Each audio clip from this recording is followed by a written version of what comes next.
When this giant billboard collapsed in Mumbai on Monday, countless politicians all around Maharashtra, why just Maharashtra, politicians across India were giving speeches promising the sky and the moon to voters.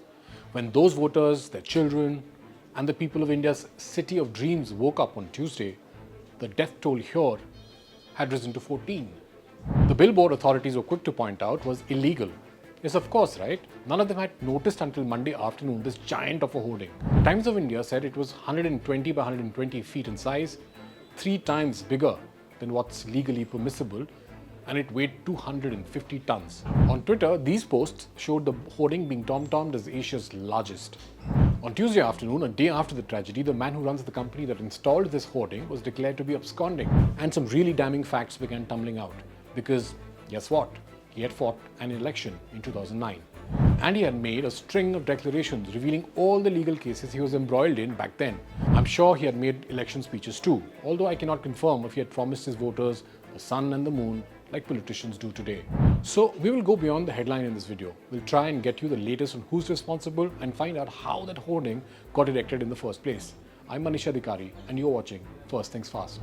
These visuals from 13th May, Monday, showed the billboard crashing down right in the middle of the petrol pump in Ghatkopar.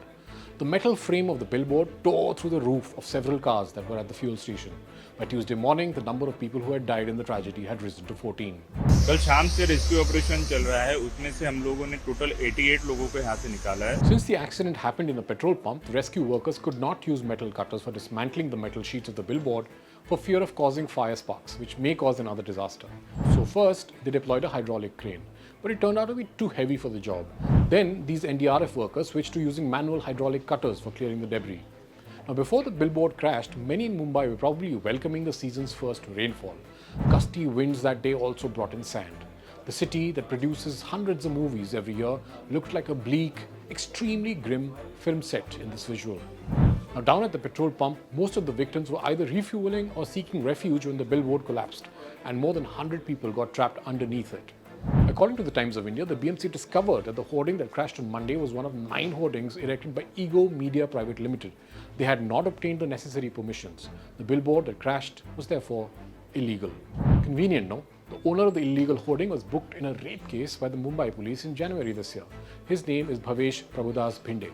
They filed an FIR against the 51-year-old Bhinde, who is said to be the director of Ego Media Private Limited. That's the company that holds a 10-year lease for the hoarding contract.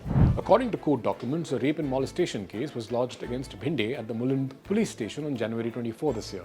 He later received an anticipatory bail from the Bombay High Court. In the 2009 Maharashtra Assembly elections, Bhinde had run as an independent candidate, according to the Indian Express. That's when he disclosed that he had been slapped with 21 fines under the Mumbai Municipal Corporation Act for unauthorized banners and 2 offences related to the Negotiable Instruments Act, the legalese for the crime of bounced checks. Now, in the latest FIR registered against him, he was charged under IPC sections 304, which is culpable homicide, 338, which is causing grievous hurt, and 337, causing hurt by negligent act. In Mumbai, municipal regulations such as those under the Mumbai Municipal Corporation Act 1888, that's correct, 1888, govern the erection of billboards. These rules mandate securing permissions, submitting structural designs, and adhering to size and location constraints. However, enforcement is often lax, leading to numerous unauthorized hoardings, as evidenced in this tragedy. Unauthorized billboards, of course, are not unique to Mumbai alone. Cities like Chennai, Bengaluru, Pune, and Hyderabad also grapple with this issue. These illegal structures often enjoy political patronage. The courts have frequently intervened and asked civic bodies to dismantle illegal hoardings. The Mumbai tragedy highlights the intersection of urban planning failures and broader issues of legal and social accountability. Municipal authorities must enforce existing regulations and carry out routine inspections of hoardings, especially in high traffic and sensitive areas. Advanced monitoring systems, including drones, and maybe AI now, can help in real-time surveillance and enforcement of billboard regulations as well. And why only municipal bodies? It wouldn't hurt if people, the common man, started reporting these unauthorized hoardings as well. All in all, if you ask me, the Ghatkopar billboard collapse is a stark wake-up call. We need better urban planning and strict regulations. As cities expand, keeping people safe must come first.